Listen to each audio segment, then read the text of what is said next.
എല്ലാവർക്കും നമസ്കാരം. നമ്മളിന്ന് ഒറക്കിൾ കാർഡ്സ് ആണ് നോക്കുന്നത്.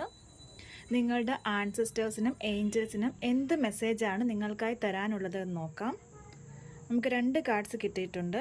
Sky father, trust in the unknown, കൂടാതെ protection guardian, drop your shields. അപ്പോൾ ആദ്യത്തെ കാർഡ് സൂചിപ്പിക്കുന്നത് നിങ്ങൾ മുന്നോട്ട് സഞ്ചരിക്കുന്ന പാത എങ്ങനെയാണോ നിങ്ങളുടെ മുന്നിൽ അൺഫോൾഡ് ചെയ്തുകൊണ്ടിരിക്കുന്നത് അത് എക്സാക്ട്ലി അങ്ങനെ തന്നെ സംഭവിക്കേണ്ട കാര്യങ്ങളാണ്. ആ പ്രോസസ്സിനെ ട്രസ്റ്റ് ചെയ്യുക. ഇനി മുന്നോട്ട് എന്താണ് വരാൻ പോകുന്നത്, അല്ലെങ്കിൽ എന്തൊക്കെ കാര്യങ്ങളാവും ഇനി ഞാൻ ഫേസ് ചെയ്യേണ്ടി വരിക എന്നൊക്കെ ഓർത്ത് ആകുലപ്പെടേണ്ട കാര്യമില്ല. കാരണം നിങ്ങളുടെ ഉള്ളിലെ വളരെ പവർഫുള്ളായ ഒരു മസ്കുലൈൻ എനർജി, അതായത് സ്കൈ ഫാദർ, നിങ്ങൾക്കായുള്ള ഏറ്റവും ഗംഭീരമായുള്ള ഒരു എക്സ്പീരിയൻസ് ക്രിയേറ്റ് ചെയ്തുകൊണ്ടിരിക്കുകയാണ്. ആ എനർജി നിങ്ങളെ വളരെ സ്നേഹത്തോടെ മുന്നോട്ട് നയിച്ചുകൊണ്ടിരിക്കുകയാണ്. അതായത് യൂണിവേഴ്സൽ പവറുമായി നിങ്ങൾ അലൈൻ ചെയ്തിരിക്കുന്ന സമയമാണിപ്പോൾ. ധൈര്യമായിരിക്കും എന്നാണ് കാർഡ് പറയുന്നത്. ഇനി അടുത്തത് protection guardian, drop your Shields.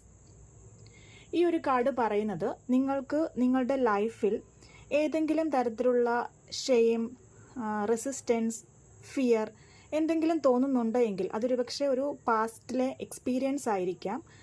അങ്ങനെ തോന്നുന്നുണ്ടെങ്കിൽ അത് വിട്ടുകളയൂ എന്നാണ് കാർഡ് പറയുന്നത്. നിങ്ങൾ എന്താണെന്നും നിങ്ങൾക്ക് എന്തൊക്കെ ഗിഫ്റ്റുകൾ ഈശ്വരൻ തന്നിട്ടുണ്ട് എന്നും ലോകത്തിന് മുന്നിൽ ഹൈഡ് ചെയ്യേണ്ട ആവശ്യമില്ല. നിങ്ങൾ ഷൈൻ ചെയ്യാനായി തന്നെ ജനിച്ച വ്യക്തിയാണ്.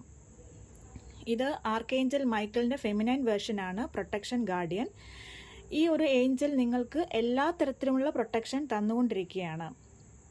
അപ്പോൾ പാസ്റ്റിലെ ഏതെങ്കിലും തരത്തിലുള്ള ഷെയിം, എംബാരസ്മെൻറ്റ് ഒക്കെ നിങ്ങളുടെ മുന്നോട്ടുള്ള പാതയെ ലിമിറ്റ് ചെയ്യുന്നു, അല്ലെങ്കിൽ നിങ്ങൾക്കൊരു ഇൻസെക്യൂരിറ്റി ഫീൽ ചെയ്യുന്നുണ്ട്, അങ്ങനെ തോന്നുന്നു, അല്ലെങ്കിൽ ഒരു പാറ്റേൺ അതിനെ ക്രോസ് ചെയ്ത് മുന്നോട്ട് പോകാൻ സാധിക്കുന്നില്ല എന്ന് ഫീൽ ചെയ്യുന്നുണ്ടെങ്കിൽ മനസ്സിലാക്കുക, നിങ്ങൾ വിചാരിക്കുന്നതിനേക്കാൾ ശക്തിയുള്ളവരാണ് നിങ്ങൾ. അത്രമേൽ ടാലൻറ്റഡായ വ്യക്തിയാണ് നിങ്ങൾ. നിങ്ങൾ ഒറ്റയ്ക്കല്ല. നിങ്ങളുടെ പൂർവികരുടെ അനുഗ്രഹവും ഏഞ്ചൽസിൻ്റെ അനുഗ്രഹവും നിങ്ങളുടെ കൂടെ തന്നെയുണ്ട്. ധൈര്യമായി മുന്നോട്ട് പോകാം. Thank you.